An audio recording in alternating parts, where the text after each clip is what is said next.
Hello my Wolfpack and welcome back to another episode of our Pokemon Competitive Guide video. So today we are covering Liepard. Liepard is a really interesting Pokemon. It's got huge speed stat, which is really beneficial for it. It's got base 88 in both its attack and special attack, so if you can set that up, it actually makes it pretty decent. And it's also got access to the likes of things like Prankster and a lot of good utility moves as well, so it can actually be a very good support Pokemon to have, especially in doubles. I see it a lot more. In singles it's less so, but it's still definitely a really good utility Pokemon.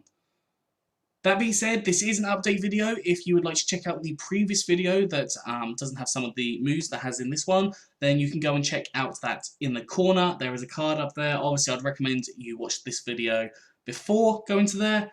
Also, whilst I'm doing a little bit of plugging, if you could like this video and also subscribe to the channel, it would really help me out and I would really be grateful for it.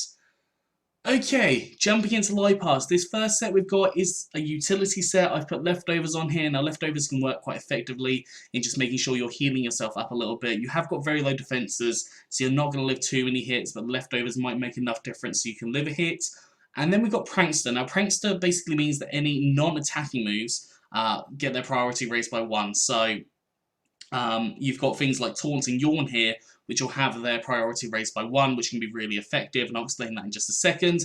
But dark types are immune, so if you've got things like a Crocodile, then taunting that to try and stop it getting Stealth Rocks, that is not going to happen. So just consider that when you're team building, especially if it's like Draft League format. So moves, we've got Taunt. Now as I said, Taunt is really good for stopping Stealth Rock users, as long as it's not like a Crocodile or something that's dark type. I think Crocodile might be the only dark type that has it, but I'm probably wrong about that one. I'm not gonna lie, I'm probably wrong. But Taunt, yep, it stops things from setting up on the turn 1, because the amount of times that I've seen people just try and set up to sweep on turn 1, you can use that Taunt to stop that from happening, or if at any time in the game you can stop them from setting up. You've got Yawn, which again is affected by the Prankster. Now Yawn it's a difficult move for me to kind of get my head around sometimes, because it does make them dozy, I suppose, so they then sleep the next turn, so it can force a switch, or they'll go to sleep, so that can be really beneficial. It would be a little bit nicer if it immediately went to sleep, but I definitely think Yawn does have its placement to be able to be used. We've then got Fake Out. Now Fake Out can only be used on the turn that you come in, but it's really good at just chipping away damage on different Pokemon. I really find it to be quite handy. Obviously do be careful of Pokemon that are immune to it, because there are several Pokemon that are immune to Fake Out now. And also Pokemon that have Steadfast ability, because you don't want them to raise up their speed, because that could be a problem for you. And finally, I've gone for Knockoff. That's your strong stab dark type attack that can get rid of any items on the Pokemon. Now, honestly, items are a huge thing for most Pokemon. If you can get rid of them, you can make a huge difference to the match. Obviously, running Knockoff and Poltergeist is something you do have to think about before doing it, just because you need to see whether that Pokemon that's Poltergeist is going to be limited if he gets on a one-on-one situation with a Pokemon that's had his item knocked off, so do be very careful about that, be very cautious, because that could be a situation that you could get yourself into. Eevee's gone for max HP and max speed with a jolly nature, so more speed, less special attack, and 4 EVs in special defense. This just allows for you to be as fast as you possibly can be, and also take a couple more hits. I have seen some people do like max speed, max attack, but I think honestly the HP it just works ever so slightly better for Liepard in this scenario.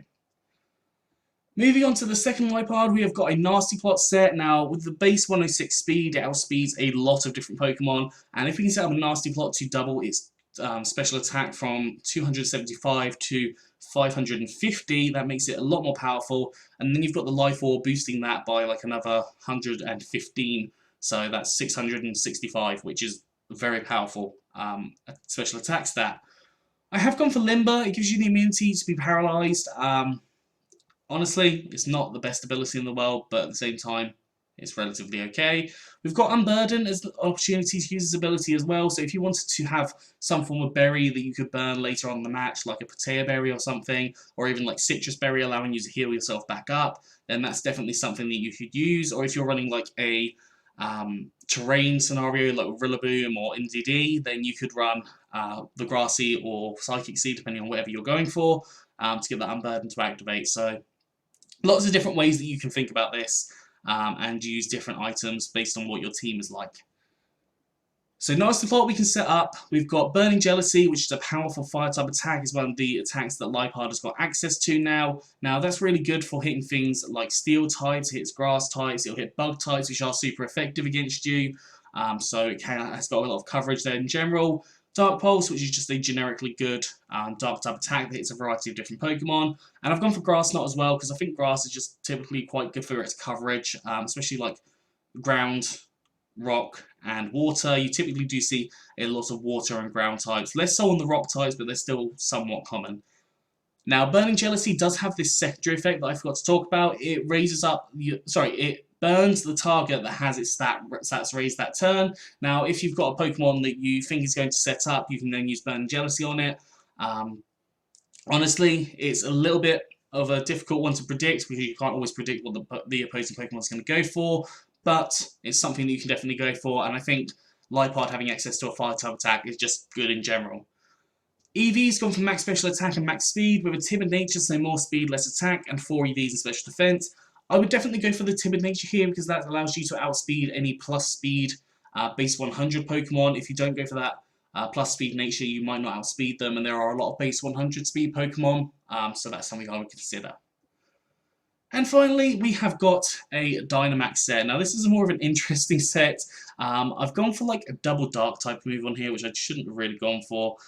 So we'll replace that with something along the lines of, we'll do Gunk Shot. There we go, so that works. So we have got Red Card on here. Now, Red Card, once that's burnt, once you've been hit by an opposing Pokemon and the Red Card activates, causing the Pokemon to switch out, your Unburden will activate, and that would double your speed. Now, that is absolutely fantastic because 342 speed to 684, you're outspeeding the vast majority of Pokemon at that point. In fact, if you're ballsy, you could end up just doing no speed investment at all and go like max HP, max attack to try and get the best of all of that, but it is a very ballsy approach to go for. Attack-wise, I've gone for Rock Smash. Now, Rock Smash, when you Dynamax, will turn to Max Knuckle, increasing up your attack stat by 1 stage each time you use it. You've got Aerial Ace. Now, if you don't want to go for the Unburden side, you can go for Aerial Ace to get the Max Airstream to increase up your speed. You've then got Gunk Shot on here. Now, if you're in doubles and you have a special partner, you could go for that to allow for the Max Ooze to activate, but you're not necessarily going to want to do that. And then you've got Lash Out, which is a powerful dark type attack, one of the new attacks in the Isle of Armor update. And it also is double power if the Pokemon's stats have been lowered this turn. So if you've got something that uses Leaf Storm, for example, that Lash Out will do double power. If you're doing that in doubles, obviously having a move that lowers down the special attack, so for example Fake Tears or something along those lines, you could go for Lash Out, and not necessarily Fake Tears, but I'm trying to think what lowers the defense harshly, but I can't think of it. Screech, I think, does. So maybe Screech Lash Out combination could work quite nicely, I think. I don't know, give it a try, let me know how it works. But yeah, EV's gone for max attack and max speed. You could go Jolly, you don't necessarily need Jolly, you could always go for the Adamant Nature here as well, if you wanted to. That's entirely up to you. As I said, if you're really ballsy, you could just go max HP, max attack with no investment in the speed and see if that would outspeed the majority of Pokemon. Anyways, that is all for Liepard. I hope you've enjoyed this. If you have, please do like, subscribe, and comment. Let me know what you think down in the comment section below. Anyways, I'm out of here. So have a good one, and I'll see you soon.